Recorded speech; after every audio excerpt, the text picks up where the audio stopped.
Welcome back to Talkville. Name this old TV show. Well, the names have all changed since you turn around, and the dreams that you run around. And who would ever need you? Who would ever back where we need you? Welcome back, Cotter.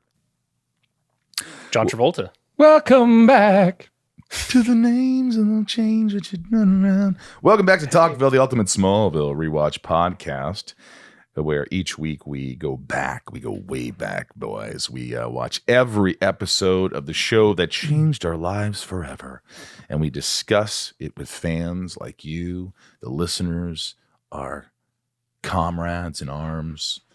We're very excited. We're moving. We're on episode 11. Woo! If you didn't get a chance to call in and leave your questions for this episode of Hug, make sure you get some in for future episodes. Leave them short, please. Simple. Our hotline is 213-538-2883. That's 213-538-2883. And our socials. It's very important. I know I have to say them, but somebody has to. Follow us. Talkville Podcast on Facebook, Instagram, and YouTube. Talkville Pod on the Twitter. And if you want to support the show in other ways, you can go to Patreon. Become a patron to support the podcast. We need you. Am I correct in saying, because I'm new to this podcast thing, the reason why it works is because it allows us to show sponsors that people are interested. And then that allows the podcast to continue. That's why we say, do this. Is that right? That's absolutely right. The more downloads we get, the more listeners we get, hopefully the more advertisers we get. And we're trying to figure that out now. So right now, Patreon is where you can help if you want to support the podcast and keep it going. Patreon.com/Talkville. Become a member. Become a patron. We love you. And we give shout outs to all the top tier patrons at the end of every episode. Check out Patreon.com/Talkville. And it's important to write a review. Tell us what you think about the podcast. These reviews help the podcast and get us up in the rankings. So if you want the Talkville podcast to get up there, it's all up to you. It really is. It's up to you in so many ways. Welcome, Thomas Welling. Hi. Good to see you, Tom. Good to see you, Ryan. Tejas. Hello. All right. How's it going? I'm sort of excited. I'm sort of excited. Without further ado, let's get into season 1, episode 11. This one's called Hug. And a lot of people like Tom, myself, Ryan are all asking, why the F was it called Hug? No one hugs in the episode. No one embraces in the episode, as far as I know. I believe my idea was that Peter Roth, who was the president of Warner Brothers, used to love to hug people. Just effing love to he'll give you just this big hug, no matter how real or whatever it was or whatever, but he'd hug you. And maybe there was some ode to Peter Roth or homage to Peter Roth's hugs, because I can't explain it otherwise. Yeah, I didn't see that coming. Good one. Good one. Thank you. I love Peter. He's a very happy man these days. But I don't think I don't know, that one's hard to beat. I literally watched the episode in mind. Where's the hug? And is it the handshake is a hug? Where's the embrace? I'm very excited about this episode. Just let me say I got to tell you. I got a lot to talk about. The title's Hug. It aired February 5th, 2002. The director was Chris Long, who also did Hourglass. Writers Al Goff, Miles Miller, and Doris Egan. Guest star Kelly Brook again as Victoria Hardwick, Rick Peters as Bob Rickman, Gregory Sporleder as Kyle Tippett. I thought the guest stars were really good. We'll get into them. The synopsis: Bob Rickman. Did you think was Kelly in Vancouver for like 3 episodes in a row? I think she was 3 or 4 episodes in a row. Yeah. That's like 2 months. I think the studio wanted her. The studio really pushed to get her in these episodes. Bob Rickman wants to buy the Kent farm to build a pesticide plant. He uses a very persuasive kryptonite handshake to convince Jonathan to sell. His former business partner Kyle Tippett lives in Smallville and threatens to expose him if he doesn't get out of town.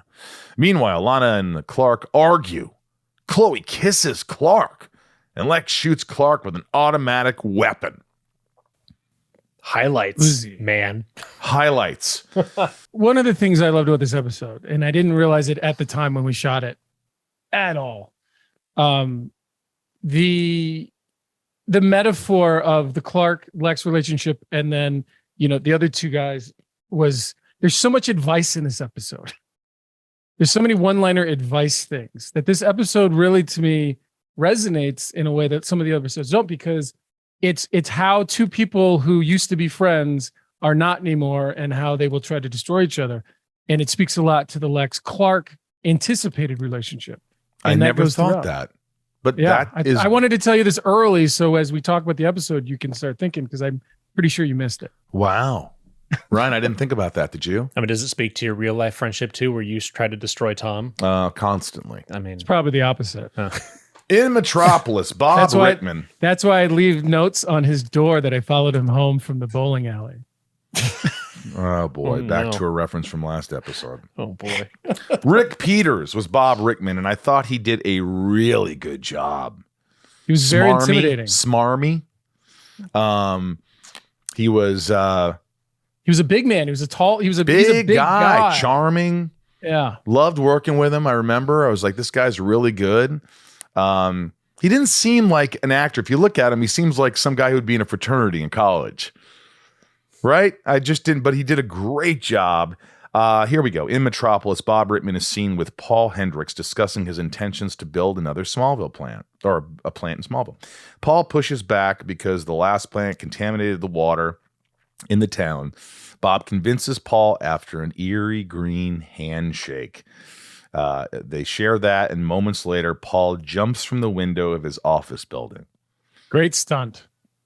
It was a great stunt. It kind of was a little weird with his arms like in the air. Like you could tell that the guy's arms were like this, and they kind of like went down. It was cool. It was cool, but it was a little like, is he alive? You knew it was coming, and he goes down. He picks up the phone, and that the car is framed perfectly. You know it's coming, and then it just happens. And I'm sure it was loud. I'm sure it was big, but yet he still finishes the conversation. He doesn't even look. I thought that was really good. I thought that was a really good stunt. Great stunt. Smallville always had great stunts. Chloe, Clark, and Lana go horseback riding, where Chloe shares her theory of all the strange things happening in the woods, being tied to an outcast there named Kyle Tippett. So I remember this scene because it was the first time we were all on horses, and Kristen really knew how to do horses. I had been on horses, but thank God the horse knew more than I did. And then Allison was sort of in between, but also really played well that, she was confused. But I love the fact that the scene ends up with Lana leaving, Clark leaving, and now Chloe's got all these horses. And she's like, that was, to me, the takeaway on that. That was really funny. Yeah, and I liked that Clark stopped, make sure that Chloe wasn't watching, and then super sped the hell out of there. Oh. And we take a moment for Chloe to kind of go to register. We're like, that's he's fast. Odd. Okay, there's a lot of lines in this one too where they're dropping like, "Oh, get it? It's about Superman." And then, do you remember the line from this scene? Yeah, they're on horseback. Where they're like, what do you want to do? Like, what do you want to do when you grow up, Clark?" And he's like, "I don't know, as long as it doesn't involve putting on a suit and doing a lot of flying." Yeah. Which, get it? I don't want to be a pilot. I was right there. I don't want to be an astronaut. Yeah, no. Yeah. Chloe struggles to ride her horse, drops her camera. Lana goes to get it, cries for help. Clark goes to help and finds Kyle Tippett over her. By the way, the guy who played Kyle Tippett, Gregory Sporleder, I thought was really good. He was very likable and very...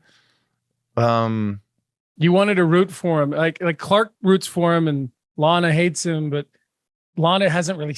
I don't know if Lana really even put eyes on the guy. She's just heard... Whitney's perspective. But when you see him in the scenes like with Clark and stuff, he's a likable guy. He's just like, hey, just want to be left alone. I'm not trying to hurt anybody. Yeah. And Clark, I think, vibes that. Yeah, I got that. Back in town, they review the footage. Aunt Nell wants the PD called, but Clark decides... You mean Jonathan Kent's ex-girlfriend? I do. My old crush. But Clark decides to confront Kyle first. When Clark does, Kyle explains the horse bucked Lana. And you immediately, he played it really well where this guy is really likable. He's the antithesis of Bob Rickman. Well, Well, like Clark says, he doesn't seem dangerous. He seems scared. Like he very easily could have played that like, whoa, I'm not doing anything. Like just Very sort of calm. but he just was, very calm and collected. Good character. Bob arrives in town to host a reception for his new plans and tells Lex he wants to build where the Kent farm is. And I like how Kent's like, not going to happen, Bob.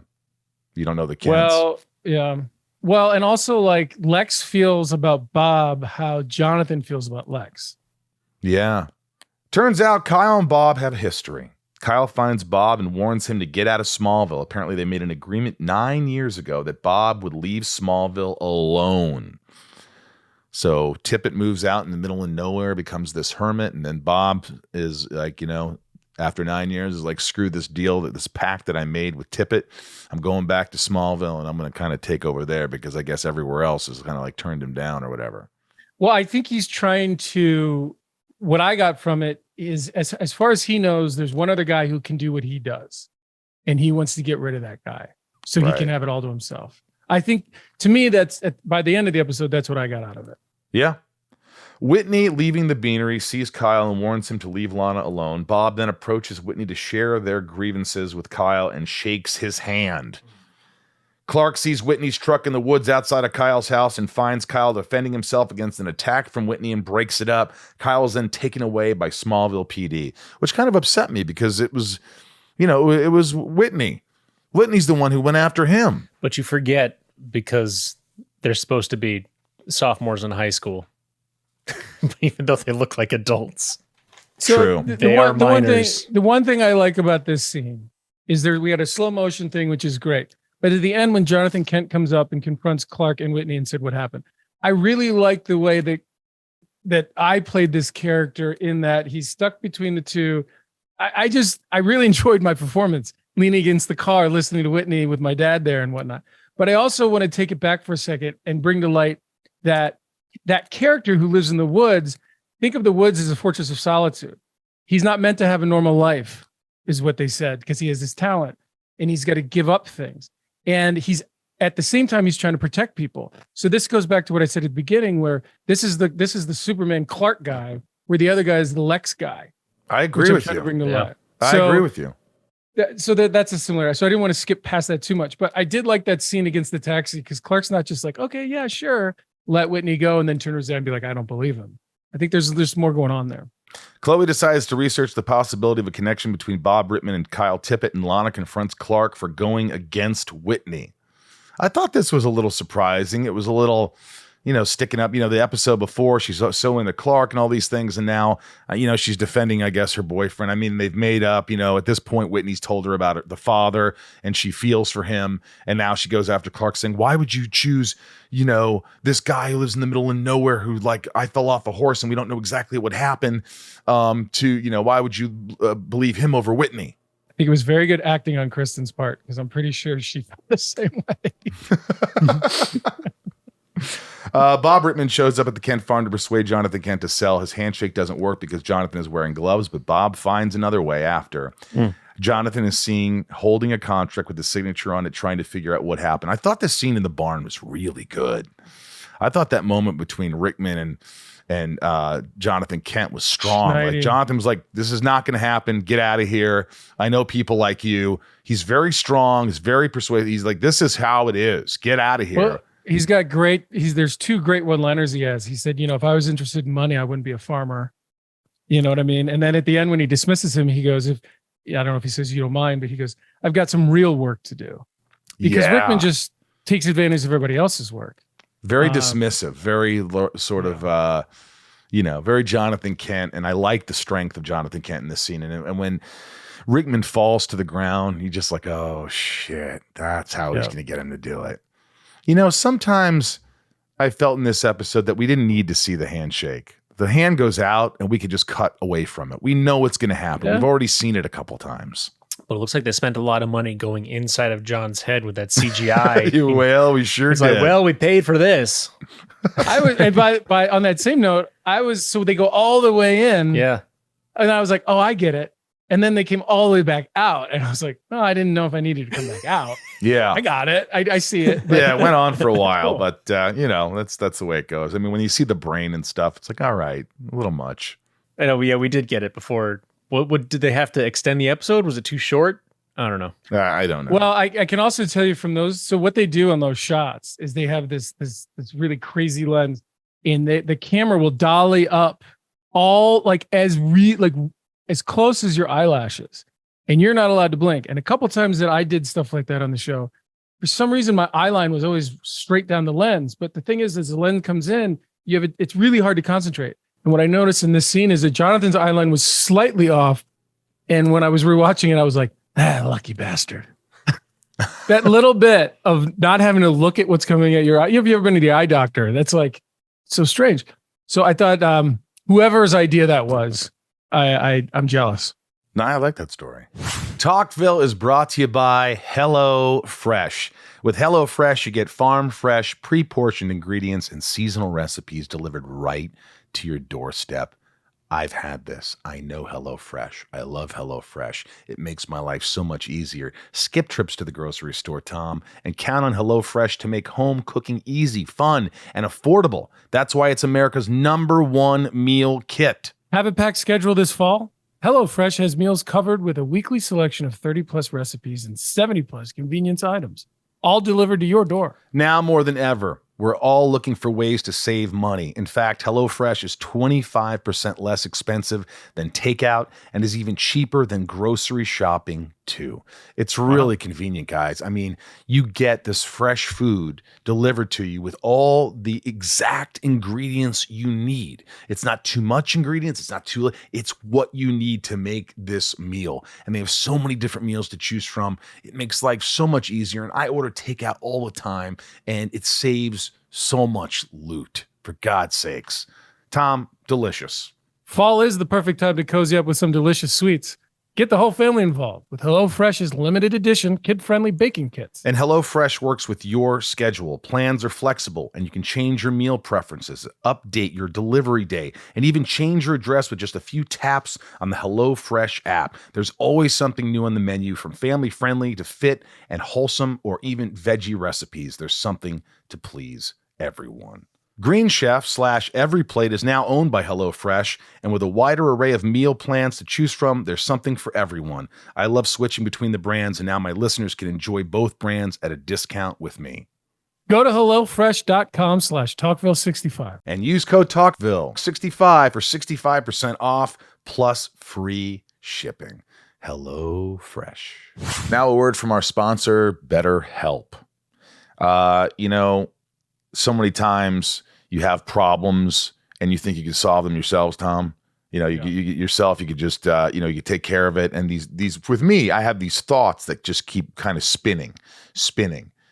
And, for a long time, I thought I could deal with this. I thought I could handle it. I thought I could, but it becomes kind of obsessive where you just can't stop. You can't stop these thoughts. And when I got into therapy, I started realizing that there are ways to change the way you think, to stop yourself from doing these things. And it was really important for me to hear objectively from someone else who knew what they were talking about, that being a therapist. And it really changed the way I think and changed my life in a lot of ways. I know it's changed a lot of people's lives, but have you done that where you're just you just can't stop thinking about something, you're obsessing about it, and then you talk to a therapist and you see a different way? Yeah, it's funny. Those nights where you just can't get to sleep because it's like, and you try to distract yourself, you try to get up, you try to move around. But, if you can sort of collect a little bit how you're feeling and talk to a professional, they can help you work through maybe what is triggering it and what you might not be aware of, and give you tools to sort of try to navigate forward a little bit more. Yeah. Like in a healthy way. I think that's exactly right. It's like help you navigate, help you sort of see things in a different way. I know. I think one of the misconceptions is people think that when you go to a therapist, they make you feel stupid or they tell you what to do. And if either of those things happen, you're with the wrong therapist. Yeah, they're exactly. Not. They're there to help you. They're not your parents. They're. You can say whatever you want and get it off your chest. And a lot of times, that's the best thing. Yeah, my personal experience with therapy has been like, even when I don't like feel like talking and I'm like, I have nothing to say. I don't want to be here. I don't know why I'm doing this. It's going to be a way. And it's 15 minutes in and I'm just feeling so much better. I'm calm. I have so much to say. There's so much on my mind. And you're right. I mean, there's the right therapist is out there for everybody. I did have a circumstance like that where I talked to my guy and I was like, I got to be honest with you. I don't want to talk to you right now. And he goes, you don't want to communicate? And I was like, oh, got me. There you go. And then it was one of our best sessions ever because it was like, just let it out, man. Let it out. Yeah, and I think we have like expectations of like what it's going to be, and sometimes there's people just don't want to talk to anybody, and they just think they've got this, and they're old school. And I just got to tell you through my experience, and I know Ryan here and Tom, it's you got to open yourself up. You got to, if you want to feel better about yourself, if you want to feel better about things in the world and not bottle things up, you should give therapy a try. And well, you've been trying to get Ryan into therapy for years. Yeah, I have. And he finally did it with BetterHelp. Look, if you're thinking of giving therapy a try, BetterHelp is a great option. It's convenient, accessible, affordable, and entirely online. Get matched with a therapist after filling out a brief survey and switch therapists anytime. When you want to be a better problem solver, therapy can get you there. Visit betterhelp.com/talkville today to get 10% off your first month. That's betterhelp.com/talkville. Lex tells Clark he'll help his family get out of it. Compares him to Atticus Finch from To Kill a Mockingbird. And Clark decides to visit Kyle in jail to learn more about what's going on. And by the way, Clark's, what year of high school is he in right now? He's probably a sophomore. He's like, never read it. Yeah. Bob convinces a Smallville Police Department deputy to take care of an old friend, who then goes to take out Kyle. Kyle is mid-escape after using a super handshake to fool another guard. Clark shows up and uses super speed to help Kyle escape the attacking deputy. I thought that was a really great scene where he comes out shooting him and he gets shot in the process. And I thought it was really cool where then Clark takes him. The only one person he knows that could, take in Kyle Tippett, and he needs a friend. And this is one of the first favors that Clark's going to ask Lex Luthor. Well, between friends, is there really favors? See, that's the problem. It's not a favor. It's friendship. You can't tally up favors, can you? I don't know. Okay. This is a big favor, though. This is a costly favor. Uh-huh. Clark finds Lana waiting for him in his barn. She heard that Kyle had escaped from jail, and when she was a little freaked out, Clark defends Kyle. Yep. Bob approaches Lex at the beanery, but Lex won't shake his hand. Clark confronts Bob. When he shakes Bob's hand, he shows resistance to the shake and nearly crushes Bob's hand. I thought this went a little too long. It was a nice moment, but it was just like it kept going, and Bob feels like it's not working with this kid. Why isn't it working with this kid? And then all of a sudden,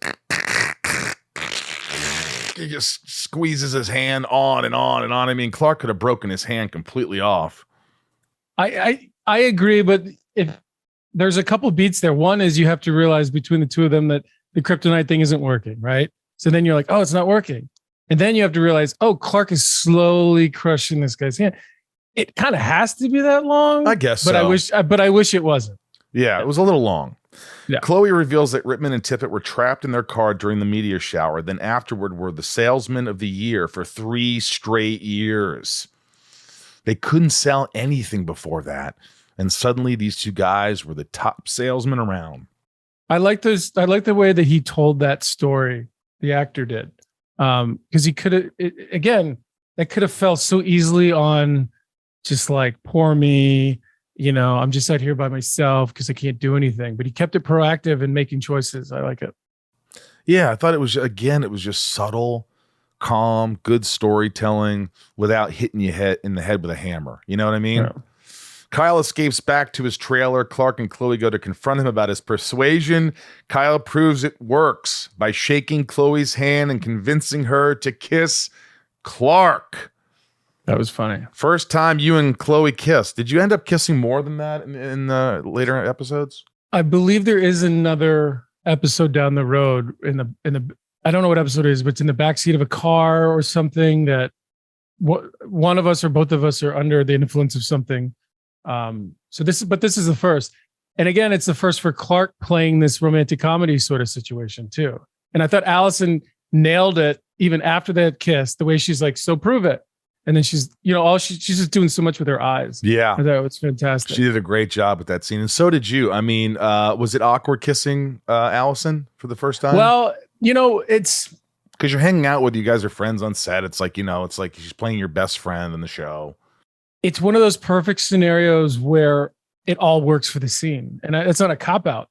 It's like, obviously there's no romantic thing, but like there wasn't between them either. So kissing your friend is awkward, and as it should be in that scene.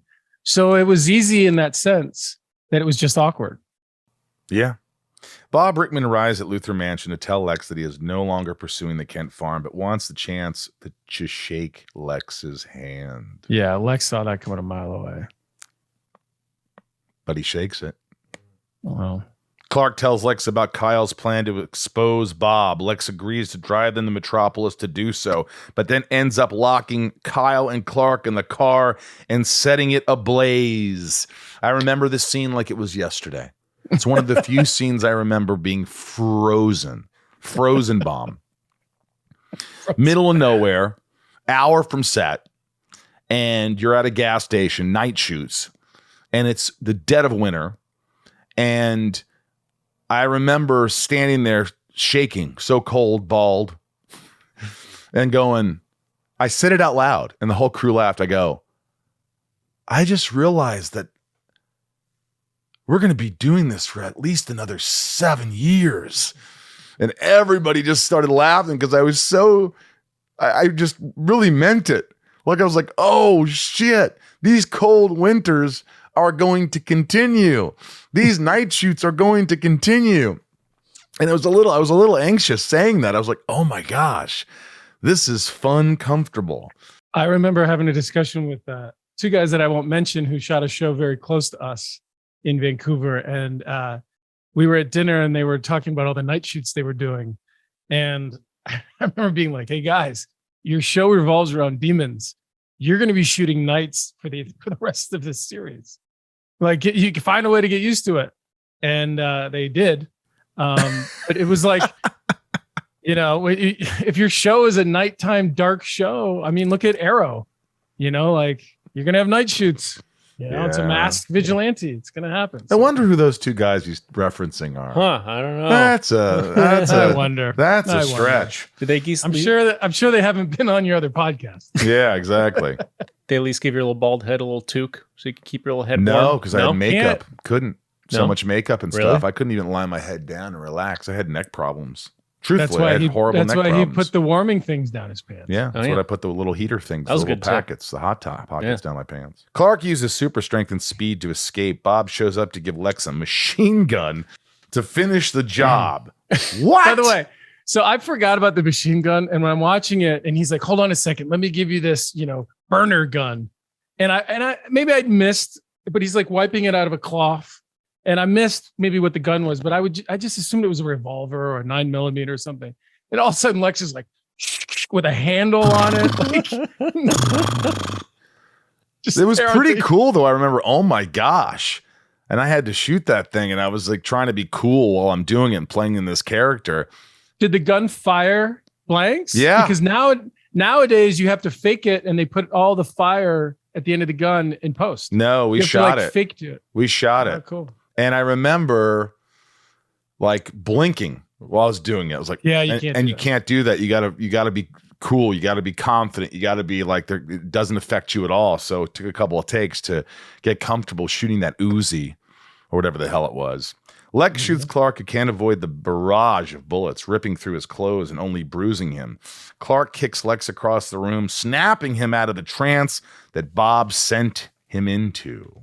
So obviously this is a Matrix moment. Thank God the Matrix had already come out, because that gave us an idea of, but my favorite takeaway is when Clark finally turns to go to fall, the bullets, he kind of falls into a barrage of bullets as he falls. And I thought that was a cool effect, because a lot of times when people get shot, they just fall. Yeah. But Clark gets shot as he's falling. And it's just a choice that the visual effects guys made. And I thought it was cool. I thought, I was hoping I was like, oh, wait a minute. We see the bullets go in his jacket. He's got to get rid of that jacket before Lex sees and, all those things. And we didn't really explain it.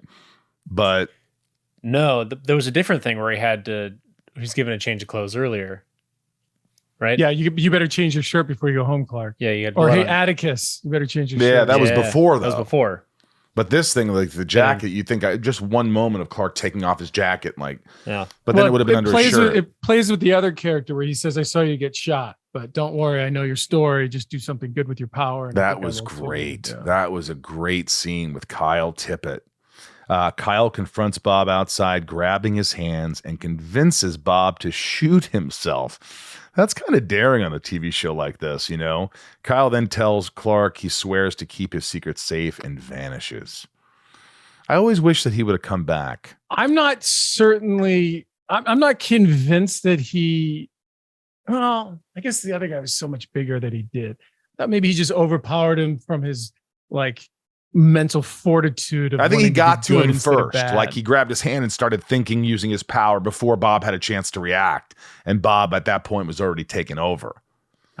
Kind of crazy that's their power, that somehow the kryptonite gave him the power of persuasion. They were businessmen and they did a lot of handshakes and, everything's got to be a parallel with their powers. Right. And I think that was it for some reason.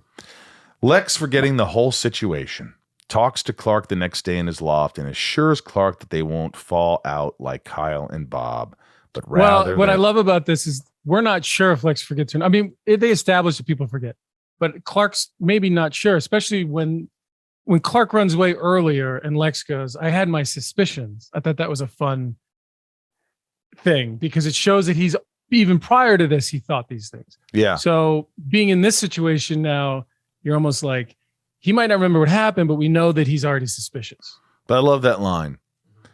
Our friendship will become the stuff of legend. Something I've autographed many times when I'm at a convention. Really? Our friendship will become the stuff of legend. Interesting things of note. This is the first time Lex witnesses Clark using his abilities only to forget it later. This episode marks the final appearance of the Smallville Beanery, though it is still referenced in later episodes. Really? Yeah, it became the Talon, right? They opened up a Talon in an old movie theater, which then later Lana owns somehow. Yeah. Lana at Lang asks Clark Kent what would he like to do later in his life, and he says, "I'm not sure, as long as it doesn't involve, like Ryan said, putting on a suit and doing a lot of flying." What? Flying like in planes. No, I get it, but I know he's got a fear of heights and stuff, but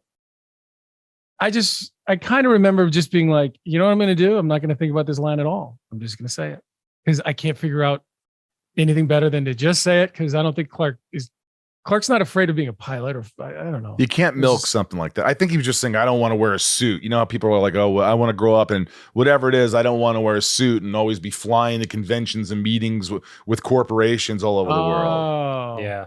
I see. Yeah. Stuck in cages my whole life. Well, you still sold it. Thank you. It's now time for Craig at Krypton Site Notes. Guest star Rick Peters was in Alan Miles' Aquaman pilot. Oh. This is the first episode in which Clark wears a red jacket. Do you know who played Aquaman in that pilot? Alan Richman. No, Justin Hartley. Oh, Hartley did Aquaman in the pilot. And both him and the actress appeared in Smallville later. By the way, within a few seasons, red jacket, blue shirt would be his default outfit. Clark's. There's a reference of Lex being stabbed in the past. It's explored in this episode. In the episode 0, which is about 2 episodes away. This is the same. He got stabbed at Club Zero. We learned in this episode, right? And I like that character comes in to fix. He comes out of nowhere too. He's just like this dude, hippie guy. He's just kind of like, Lex. Yeah, it's been a while since Club Zero, man. I had to save you from that stab wound. What does a guy need to get a drink around here? Just finish the job first, buddy. What is that guy's deal? Where did it come from? All the questions. all the questions about that guy. Why, who, where, when. He's just is he a comic book character that we're supposed to know? No. Is he just a guy? I think he's someone who just Lex hires on the side, who keeps his mouth shut, pays him under the table, comes in and gets some shit done. He's a doctor. He had some kind of career. Slash roadie. Right. He's just one of those guys that Lex has on the side. I like He's the doctor. Does he come back? I don't remember. That seems like a guy you'd want to bring back. I know, but he was. Like, it's such a weird plant. Then it'd be cool if he came back as like an undercover DEA agent. What was his name? I forgot. Time. Oh, what was his name? What was the character's name? He stood out. That's for sure. Also, this episode of Zero, which is 2 episodes away, this is the same incident that Roger Nixon threatened to blackmail Lex with an X-ray. Oh. Coming full circle. The character's name was Dr. Toby. Dr. Toby. Just fix him, Toby. Actor R. Nelson Brown. Has he done anything else? I mean, he's acted in other things. He was in Tom Green's classic Freddy Got Fingered. Oh, good for him. 3,000 Miles to Graceland. Oh, sweet. Most recent credit, Vampire 2011. So, no. Not a lot. No. Well, I like that character. It was kind of, I remember him being really nervous. I remember him being nervous in the scene. I specifically remember him kind of like his voice shaking a couple times in those lines. Huh. Yeah, Lex. But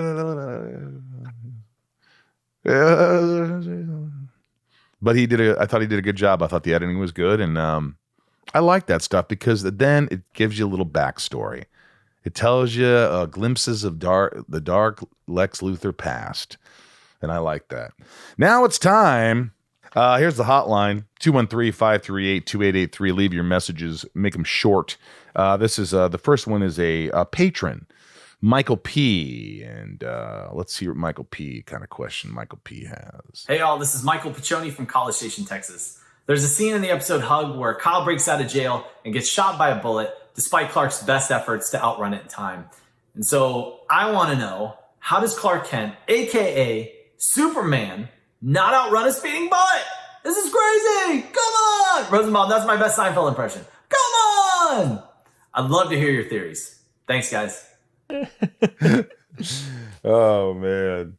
Tom, any word on that from Michael P? My only excuse is that it's the first time Clark has had to do this, and I think he did the best he could. I mean, he outran the bullet and grabbed him, but as you know, I don't know what he would have done differently or how would he learn from it. But is it because it seemed like it just sort of skinned him, because it's not like he walked around hurt in when he was in jail or got out. Maybe look at it this way: it was going to kill him, but if Clark hadn't grabbed him and got in front of it, it only nicked him. You know, it hurt him, but it didn't kill him. But it would have killed him if Clark didn't get there. So Clark still saved him, but the bullet somehow got to him. His priority is saving the person. And so he got the way that's of the bullet. Clark Kent's priority, saving people. If he was just trying to dodge the bullet, he would have dodged the bullet. Well, and I think later there's instances where Clark steps in front of bullets and takes it. But I think that's a learned behavior. Andrew. What's old Andrew up to? Hey, Michael. Hey, Tom. This is Andrew Bueller from Owensboro, Kentucky. My question is for episode 11 called Hug. This is the first of many kiss scenes for Clark. So my question for Tom is, as a newer actor, was filming those scenes super weird? Did you ever get used to it? And were you actually chewing minty gum? I don't. The minty gum comment came to a surprise to me when I rewatched it. I didn't recall that. I think maybe because he's from Krypton, that's always that way. But I think what you do, at least what I do as an actor, you embrace the awkwardness of it all. And anytime anyone kisses or they're nude on set or there's, you know, some sort of sex scene or whatever, it's really awkward. The whole situation is awkward, and you kind of have to embrace it and get past it and just sort of how to move through it. It's not what it turns out looking like as far as the experience for me as an actor. Yeah, it's a kissing scenes are always odd. They're different. Sometimes you're like, I would not kiss this person ever in real life. And so you have to make pretend you like them and really enjoy this. And it's you. And then other times you're like, Actually, I wouldn't mind kissing this person. This is going to be interesting. I hope she flosses. Well, it's been Or a theme. he flosses. Here's Brian. Hey, Michael and Tom, this is Brian from Boston. So my question is for Michael, and it's about Hug. Michael, this is sort of one of the first times on the show that we get to see Lex sort of go supervillain mode, even though there's a little mind control involved. So what was it like for you getting to give the audience that glimpse of who Lex could become so early in the show? Thanks for doing the podcast, thanks for doing cons, and thanks for doing Smallville Night. Hey, thank you, my friend. That's true, because you didn't just go into like robot mode, sort of like the sheriff guy did. He kind of went into robot mode. I'm just gonna do what I told. We got more out of Lex's experience with mind control. There was more like, oh, I've already been thinking this. I really want to see what's underneath the skin of this kid. I kind of really wanted to.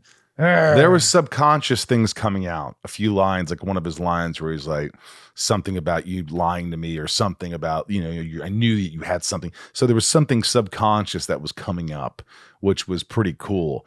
It was cool to have a dark side. It was cool to do a scene like that after shooting 10 episodes where you're not really anything bad except for the scene in Hourglass where the blood rains from heaven. But that was just a nuance. This was kind of like, it was nice to be a badass, to shoot a machine gun, to kind of like, have a glimpse to what Lex is capable of. So it was cool, man. Also, there's like, you could have played it. I mean, you could play it anyway, but you could have played it like, I'm sorry, I don't want to do this. But the truth is, he did want to do it. And that's what makes it interesting. He was being forced to do something he kind of wanted to do, or at least that was what the takeaway was. It was cool. Yeah, I don't know. Daniel. Let's go to Daniel on the hotline. Here's Daniel with his question. Hi, this is Daniel Thompson from Raleigh, North Carolina, and I have a question about Smallville Season 1, Episode 11, Hug. In this episode, you mentioned Toby, the on-call specialist for the character of Kyle.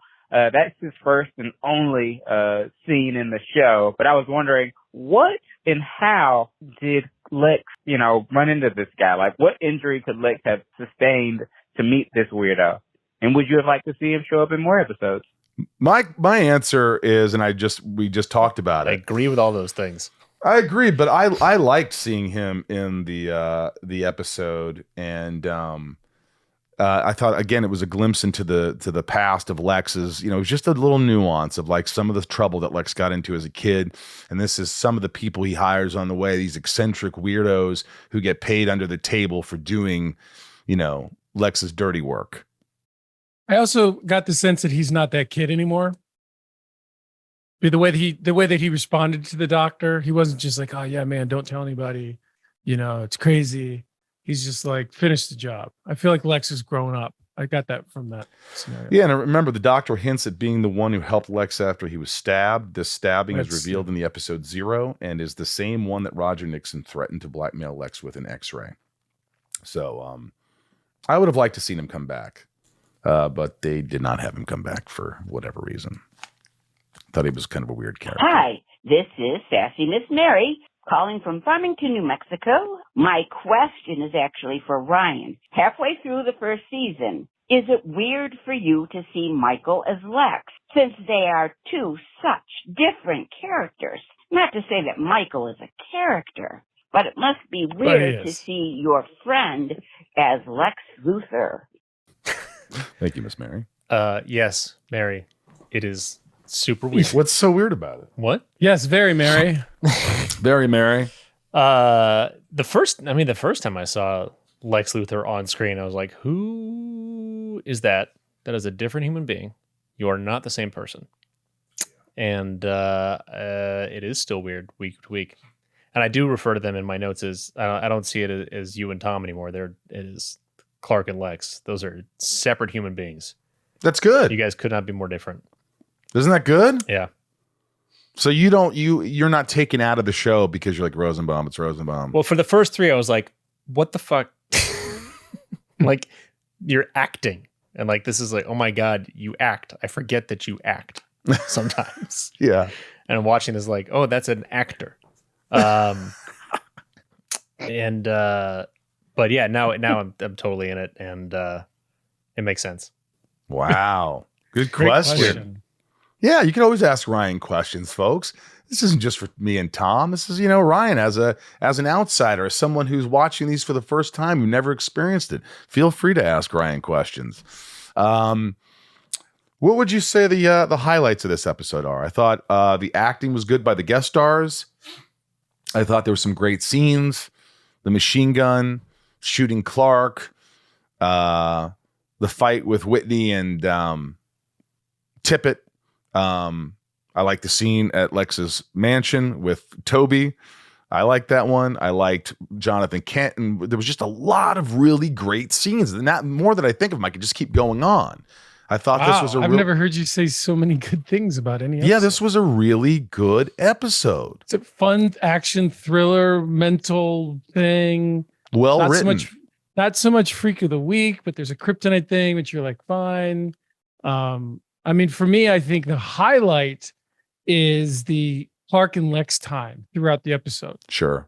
And the duality between the Tippett relationship as well with, good friendships that had all the best intentions going wrong and what the fallout could be.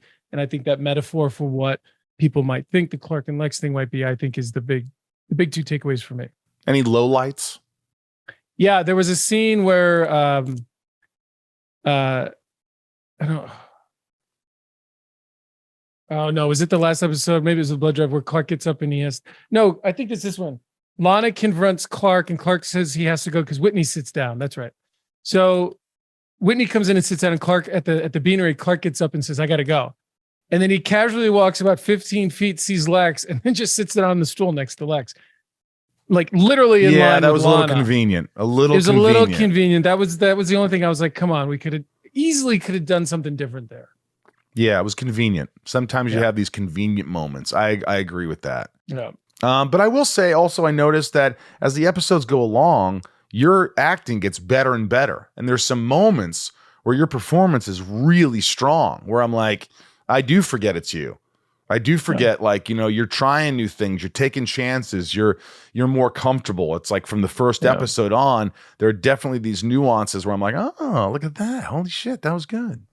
I think looking back, there was this at the beginning, there was a pace I falsely thought I had to keep in my performance. Like as soon as the other actor spoke, I had to say my line. And I think a couple episodes in, I realized, you know what? When somebody says something, I can take a beat, take it in, and then respond. There's no rush. Like, don't rush it. That's Be in do. it. Yeah. And I think that's what we're starting to see a little bit, because I feel like I realized, like, hey, we have all the time in the world to set things up and get the cameras in. That's their time. But when the camera's on, that's your only time to really kind of bring a little something. And yeah, you're being more patient. You're listening. Yeah, like John Glover always says, my favorite person. Listen, my dear friend. I don't really remember any pranks or other stories or guest star experiences in this one, other than just having a good rapport with Rickman, the guy who played Bob Rickman. I thought he was fun to work with. The scenes were fun. The scenes with Clark were good and intense, and anything with backstory. Any lowlights that you think of there, Ryan? Rick Peters was his name. Rick Peters. Rick Peters. No, but that's really it for the coffee shop, huh? That was it for the beanery. I guess how much of the spraying the gasoline on the car and lighting it did you end up doing? Or I'm sure it wasn't gasoline on the day. Was it? But did you spray something and then a stunt guy came in? Because that all comes across as being very contained and close to the what could be explode. Yeah, I don't remember. All I remember is it was obviously water, and you're cold, and just kind of spraying it all over. And I'm like, are you sure this is okay? I remember maybe going, is this where is this coming from? Questioning something, also being very safe with the firearms, and but just trying to. It was the first time I was sort of a little maniacal, a little darker, and I wanted like almost expressionless, where when I'm doing it very like, this is casual, I'm gonna kill these people, this is what I'm gonna do, I'm gonna shoot him, this is baking cookies, I'm making cookies, this is what's gonna happen. The Rosenbaum rating system, remember, 3 roses is the best, 2 rose, 1 rose, 0 is a heater, which is neither here or there, and then 1, 2, or 3 bombs. You can give halves, you can give whatever the hell you want. What did you think about this episode? But we'll go with Tom first. Tom, what do you give this one? 3 is the best. 3 is the best episode of Smallville you can get. I think this is a solid 2. Solid 2. Ryan. I'm going to go 1.5. 1.5. I'm going to give it 2 roses. You are. I'm going to give it 2 roses. I thought it was really fun episode, and I forgot about a lot of things, and I just sat back and enjoyed it. So, wow, I can't believe it, but I'm giving 2 roses to this episode. Death and save count. How many people got saved and how many died?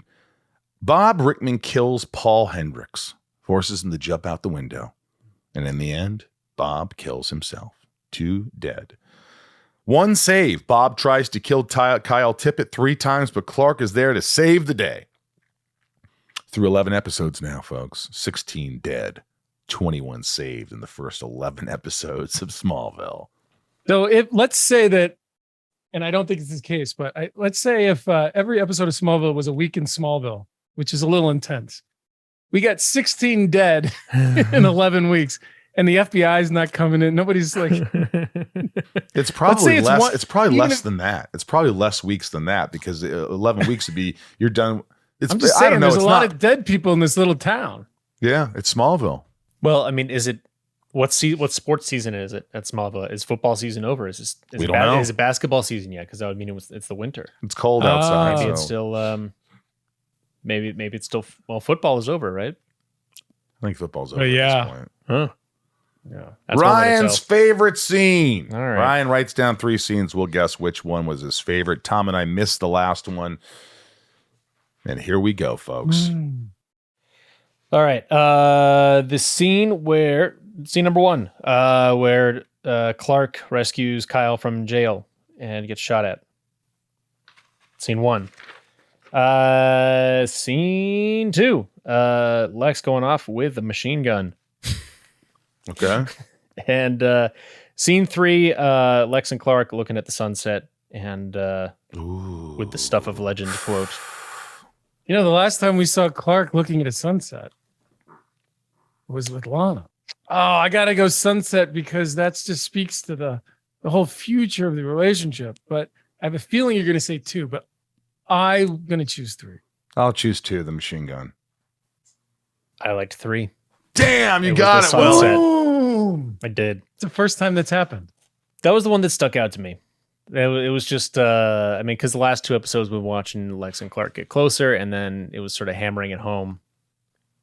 And I thought it was a nice scene. Well, I liked it. Good acting, guys. It was a good scene. Way to act it. Thank you. Great episode. A lot of fun. A lot of great things happening in this episode. This is the kind of Smallville that I like.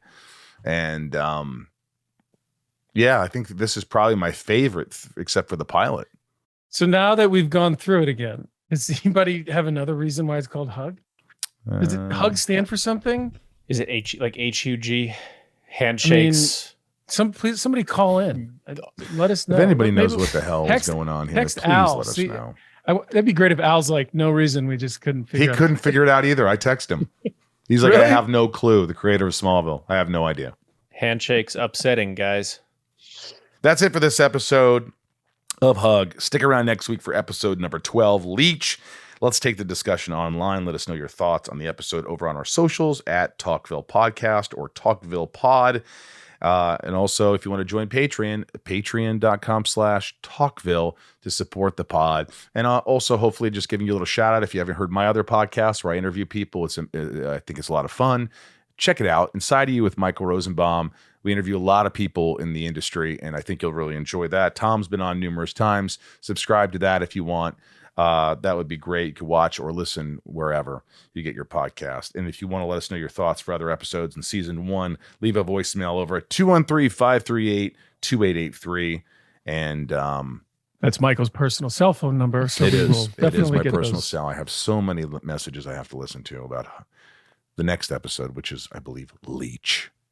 I wonder if there's going to be leeches in that one, you think? Somebody's going to be Another good time. Another good time hanging out with you guys. Ryan, thank you. Thanks for having me. Thanks for being here. Thomas Welling. Thank you both. Good job, Ryan. Good. I like your answer today. That was a simple question, but I didn't realize it went so deep with you. Yeah. Ryan's deep.